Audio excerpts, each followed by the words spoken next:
সুপ্রিয় দর্শক, আসসালামু আলাইকুম। রিফা রান্নার রেসিপি থেকে সবাইকে স্বাগতম। আজ আমি আপনাদের সাথে শেয়ার করব শুধুমাত্র আটা আর আলু দিয়ে খুবই মজার একটি নাস্তার রেসিপি।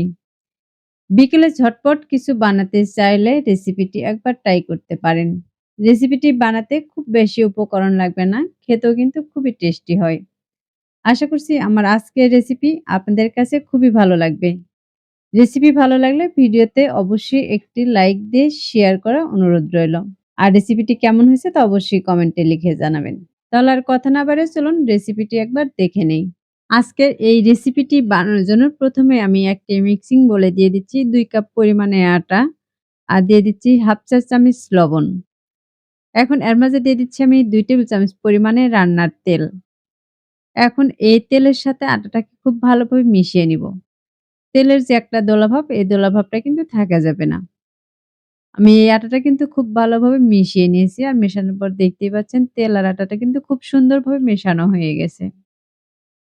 এখন এর মাঝে দিয়ে দিচ্ছি পরিমাণ মতো পানি। আমি পানিটা কিন্তু একবারে দিব না। অল্প কিছু পানি দিয়ে ১ম এ আমি মাখিয়ে নিব। যদি আরো কিছুটা পানি লাগে তাহলে আমি পরে দিয়ে দিচ্ছি। আমি পানি দিয়ে এই আটাটাকে মাখিয়ে নিচ্ছি। আর মাখানোর পরে কিন্তু দেখে বুঝতেই পারতেছেন এই আটাটা কিন্তু একটু শক্ত রয়েছে। যে কারণে এর মাঝে কিন্তু আর আমি সামান্য পরিমাণে পানি দিয়ে দিছি।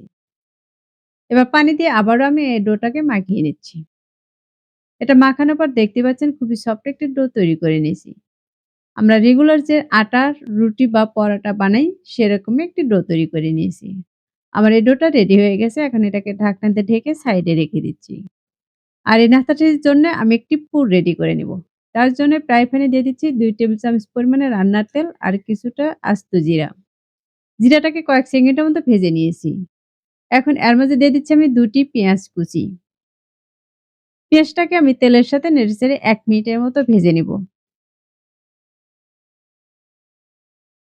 আমি পেঁয়াজটাকে ১ মিনিটের মতো ভেজে নিয়েছি। এখন এর মাঝে দিয়ে দিচ্ছি ৩-৪ টি কাঁচামরিচ কুচি। আর দিয়ে দিচ্ছি ২ টি আলু কুচি। দিয়ে দিচ্ছি ২ টি টমেটো কুচি। এখন সবগুলোকে আবারও তেলের সাথে আমি ভেজে নিচ্ছি। এখন এর মাঝে দিয়ে দিচ্ছি আমি স্বাদমতো লবণ বা ১/২ চা চামচ লবণ। দিয়ে দিচ্ছি ১/৪ চা চামচ হলুদের গুঁড়া আর ধনিয়া গুঁড়ো দিয়ে দিচ্ছি ১/২ চা চামচ। দিয়ে দিচ্ছি ভাজা মসলার গুঁড়া ১/৪ চা চামচ।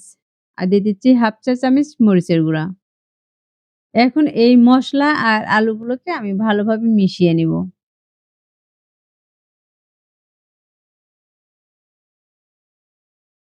আমার এ পর্যায়ে এগুলো মেশানো হয়ে গেছে। এখন এই সবজিগুলো সেদ্ধ হওয়ার জন্য দিয়ে দিচ্ছি ১ কাপ পরিমাণে পানি। পানিটা দিয়ে আমি সবজির সাথে নেড়েচেড়ে মিশিয়ে নিচ্ছি। এবার ঢাকনা দিয়ে ঢেকে জাল করে নিব যতক্ষণ পর্যন্ত পানিটা শুকিয়ে না আসে। এবার দেখতেই পাচ্ছেন এই পানিটা কিন্তু একদম কমে গেছে। এখন এটাকে আমি ঢাকনা ছাড়ে আরো কিছুক্ষণ জাল করে নিব। নিয়ে এই পানিটাকেও আমি শুকিয়ে নিব। আর এ পর্যায়ে আলুটাকে চেক করে দেখে নিবেন আলুটা সিদ্ধ হয়েছে কিনা। আমি কিন্তু আলুটা চেক করে দেখিয়ে নিয়েছি। আলুটা কিন্তু সম্পূর্ণভাবে সিদ্ধ হয়ে গেছে। আমার সবজিগুলো কিন্তু এখন ভাজা হয়ে গেছে। দেখতে পাচ্ছেন এই সবজিতে কিন্তু আর কোন রকমের পানি নেই। এখন এগুলোকে আমি একটি বাটিতে উঠিয়ে নিচ্ছি। এই সবজিগুলো ভাজতে কিন্তু খুব একটা মসলার প্রয়োজন নেই। সামান্য কিছু উপকরণ দিয়েই কিন্তু এই সবজিগুলোকে বানিয়ে নিতে পারবেন। আমি সবগুলো সবজি কিন্তু এখানে উঠিয়ে নিয়েছি। আর যে ডোটা আমি রেস্টে রেখে দিয়েছিলাম তার উপর থেকে আমি ঢাকনাটাকে সরিয়ে নিচ্ছি। আর এই ডোটা কিন্তু আমি আরো ১ মিনিটের মতো এভাবে মথে নিব। ডোটা রেস্টে রাখার পরে দেখতেই পাচ্ছেন এই ডোটা কিন্তু আগের চেয়ে অনেকটা সফট হয়ে গেছে।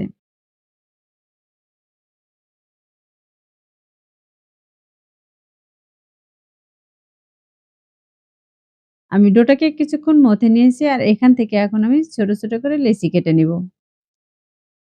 এই নাস্তাগুলো যদি ছোট করে বানাতে যান তাহলে লেচিগুলো কিন্তু আরো ছোট করে নিতে পারেন।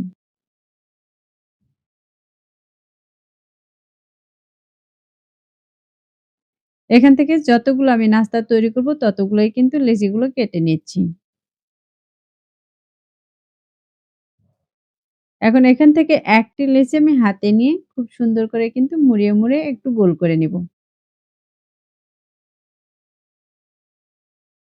আমার এ পর্যায়ে কিন্তু এটা গোল করে নেওয়া হয়ে গেছে। এখন এটাকে আমি বোর্ডে নিয়ে নিচ্ছি। এবার এই বোর্ডে দিয়ে আমি এর উপরে কিছু শুকনো আটা ছড়িয়ে নিব। তাহলে এটা রুটি বেলার সময় আর কিন্তু বোর্ডের সাথে লেগে যাবে না। হাত দিয়ে চেপে একটু বড় করে নিয়েছি। আর একটি রুটি বেলনা দিয়ে এটাকে কিন্তু রুটি বেলে নিব। আমরা রেগুলার যে রুটি বানাই সেরকমই কিন্তু একটি রুটি বেলে নিব।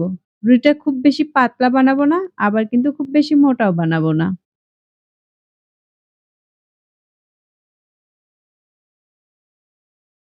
দেখতে পাচ্ছেন আমি রুটিটা কিন্তু খুব বড় করে বেলে নিয়েছি। এখন আমি যে সবজিটা ভেজে রেখে দিয়েছিলাম সেখান থেকে কিছুটা পরিমাণে দিয়ে দিচ্ছি। আমি কতটুকু সবজি দিয়েছি তা কিন্তু দেখে বুঝতেই পারতেছেন। এবার আমি সাইড দিয়ে একটু পানি লাগিয়ে নিচ্ছি।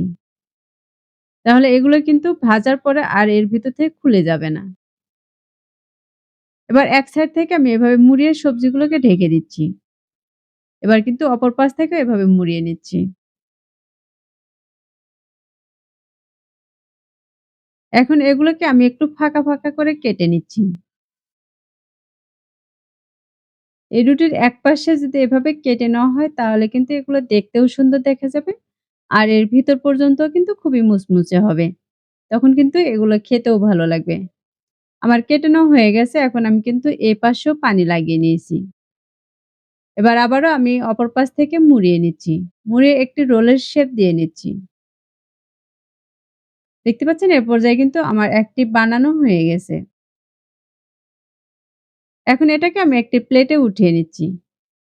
আর এই একইভাবে কিন্তু সবগুলোকে আমি বানিয়ে নিব। আমি সবগুলো নাস্তা এখানে বানিয়ে কিন্তু উঠিয়ে নিয়েছি। এখন এগুলো তেলের মাঝে দিয়ে ভেজে নিব। তার জন্য চুলায় একটি ফ্রাই প্যানে তেল দিয়ে তেলটাকে গরম করে নিয়েছি। এখন এই গরম তেলের মাঝে আমি দিয়ে দিচ্ছি। এখানে যতগুলো দিয়ে ভেজে নেওয়া যাবে আমি ততগুলোকেই দিয়ে দিচ্ছি। এই নাস্তাগুলো যখন একপাশে একটু কালার চলে আসবে তখন এগুলোকে আমি উল্টিয়ে নিব। দেখতে পাচ্ছেন এগুলোর গায়ে কিন্তু একটু কালার চলে এসেছে। এখন এগুলোকে আমি উল্টিয়ে নিচ্ছি। এই নাস্তাগুলোকে আমি প্রায় ৩ থেকে ৪ মিনিটের মতো ভেজে নিব। আর দুপাশে কিন্তু খুব সুন্দর গোল্ডেন কালার করে ভেজে নিব। আর এই ৩ থেকে ৪ মিনিটের মধ্যে কিন্তু আমি বেশ কয়েকবার উল্টিয়ে পাল্টিয়ে নিব। দেখতে পাচ্ছেন আমার এ পর্যায়ে কিন্তু এগুলো ভাজা হয়ে গেছে। এখন এগুলোকে আমি একটি ছাঁকনিতে তেল ঝরিয়ে উঠিয়ে নিচ্ছি। আর এই একইভাবে কিন্তু বাকি নাস্তাগুলোকেও আমি ভেজে নিব। আর এগুলো প্লেটে ওঠানোর পর দেখে কিন্তু বুঝতেই পারতেছেন, মাশাআল্লাহ এই নাস্তাগুলো দেখতে কতটা সুন্দর হয়েছে।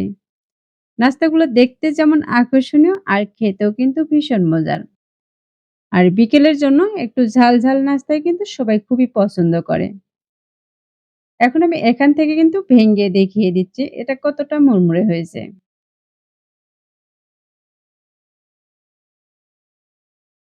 এটা ভাঙ্গার পর দেখে কিন্তু বুঝতেই পারতেছেন এটা কতটুকু মুড়মুড়ে হয়েছে। খুব সহজেই কিন্তু এটা ভেঙে গেছে। আশা করছি প্রতিদিনের মতো আমার আজকের এই নাস্তার রেসিপিটিও আপনাদের কাছে খুবই ভালো লেগেছে আর সহজে লেগেছে। রেসিপিটি ভালো লাগলে ভিডিওতে অবশ্যই একটি লাইক দিয়ে শেয়ার করার অনুরোধ রইল। আর রেসিপিটি কেমন হয়েছে তা অবশ্যই কমেন্টে লিখে জানাবেন। আমার চ্যানেলটি এখনো সাবস্ক্রাইব করে না থাকলে চ্যানেলটি সাবস্ক্রাইব করার অনুরোধ রইল। আজকের মতো এখানেই বিদায় নিচ্ছি। আল্লাহ হাফেজ।